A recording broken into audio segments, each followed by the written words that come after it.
Hi everyone, mais um vídeo aí para a gente estar compartilhando um pouquinho de conhecimento aí. Hoje nesse vídeo aqui a gente vai falar sobre o verbo to get, tá? O verbo to get, vocês viram aí que eu tenho por costume já começar colocando a tradução dos verbos, né? Normalmente eu coloco lá na primeira linha.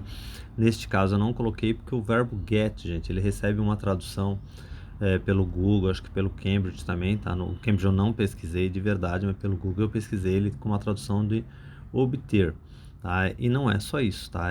O get, ele substitui vários verbos, tá? Vocês vão ver no decorrer de algumas frases que a gente vai ler e a explicação que eu vou passar para vocês. Vamos pensar aqui, vamos fazer um comparativo do verbo get com o verbo tomar do português, tá? Que a gente usa o tomar para tudo. A gente usa tomar um ônibus, tomar uma bebida, tomar um café, tomar um suco, tomar uma decisão, tá? E é lógico que esses tomar aí poderia ser substituído por vários verbos, né? No caso, por exemplo, tomar um ônibus, eu posso usar pegar um ônibus. Tomar uma bebida, eu posso usar o verbo beber, tá? Tomar uma decisão, decidir algo, o tomar, a gente substitui vários verbos porque é do nosso vocabulário e é mais fácil, né? Do que eu ficar lembrando de um monte de verbo. Então, vamos lá, o get é mais ou menos isso, gente. Ou melhor, é justamente, eu acho que o mais próximo, assim, de comparativo que eu lembro, assim, na língua portuguesa, tá? Eu vi alguns vídeos aí a respeito até para tentar trazer para vocês o mais claro possível aqui. E o mais coerente que eu achei é o comparativo do verbo tomar, tá bom? Então vamos lá, get no sentido de ficar, tá? Ele substitui o verbo ficar, tá? I got sick, tá? Eu fiquei doente. O got ali é o get no passado, tá? Esse é no sentido de ficar doente, ficar nervoso, ficar irritado, ficar bravo. Você vai usar I got angry, I got angry é nervoso, tá, gente? I got hungry, eu fiquei com fome, eu fiquei faminto. I got boring, eu fiquei chateado. I got sad, eu fiquei triste, tá? Mas eu tô colocando no passado como é o passado do verbo get. Aí tem o get na segunda linha ali, no sentido de comprar, tá? I will get a house next year, tá? Vocês viram que eu coloquei entre parênteses, comprarei, tá? Porque o will get, tá? O will, toda vez que usar esse auxiliar, eu tô colocando no futuro o verbo que vem depois dele, tá? Aqui só um adendo, gente. After, depois. Before, antes. Tá? Que às vezes a gente vê essas frases aí. Eu procuro sempre dentro das frases que eu vou colocando, eu tento explicar alguma coisinha a mais aí para vocês aí. Então, quando você coloca ali, e novamente, tá, gente? Quando se usa auxiliar, não se conjuga verbo. Ali, apesar de estar com I will get, eu comprarei, I will get a house next year. Eu comprarei uma casa no próximo ano, next year, tá? Eu poderia estar ali, she will get a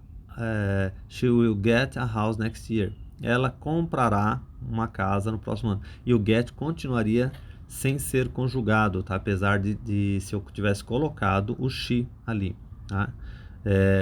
Como tem o I, que é o eu, ele já não vai conjugar mesmo, tá? Independente se tem o will ali ou não.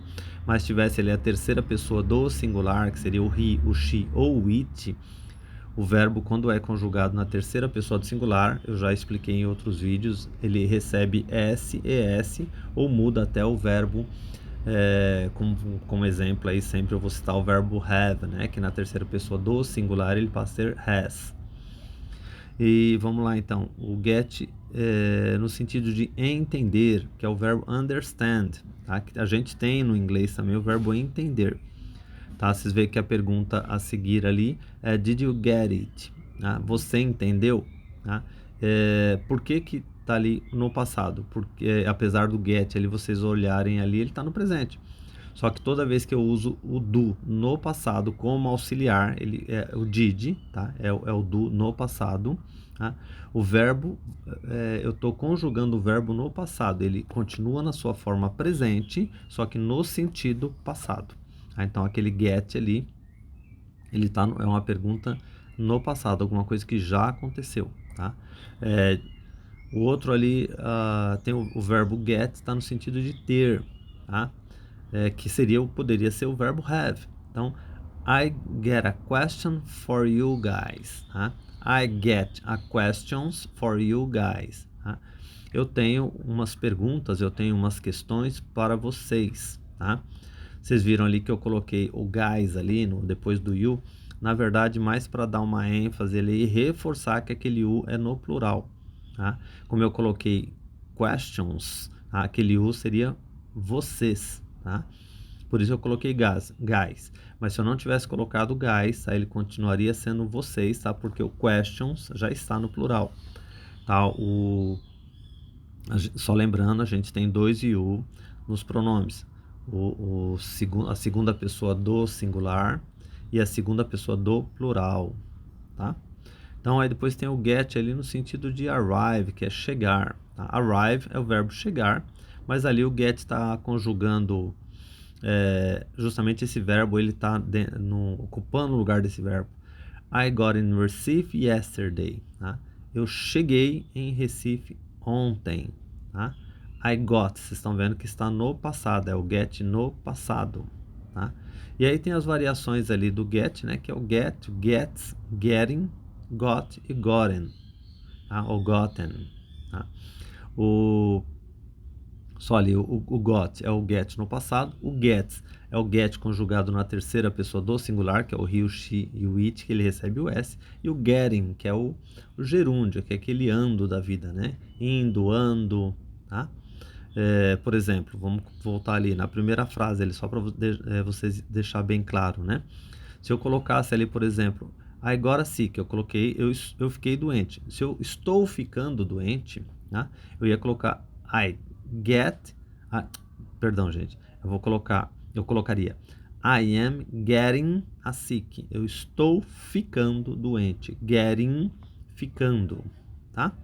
Só para vocês entenderem um pouquinho, que às vezes vê alguma outra variação do get aí confunde um pouco. Eu acho que é isso, gente. Eu queria passar um pouquinho para vocês aí das variações do get, tá? Ele ocupa o lugar de vários verbos, tá? E aos poucos a gente depois vai introduzindo um pouquinho sobre os phrasal verbs, que o get tem algumas variações, tá? Que é o get up, é um exemplo, né? Que é o get, o P. E aí ele teria o sentido de levantar, tá? Quando você falar I get up at 6 o'clock, eu levanto às 6 horas. I got up at 6 o'clock yesterday. Eu levantei ontem às 6 horas. Tá bom? Espero ter sido claro aí. Espero ter conseguido chegar numa explicação aí que tenha havido um entendimento. Se gostaram, deixem o like, compartilhem, tá? Para que esse conteúdo aí chegue até outras pessoas. Isso aí ajuda a gente a manter o canal e me mostra que eu estou no caminho certo aí. Tá bom, gente? Paz e luz.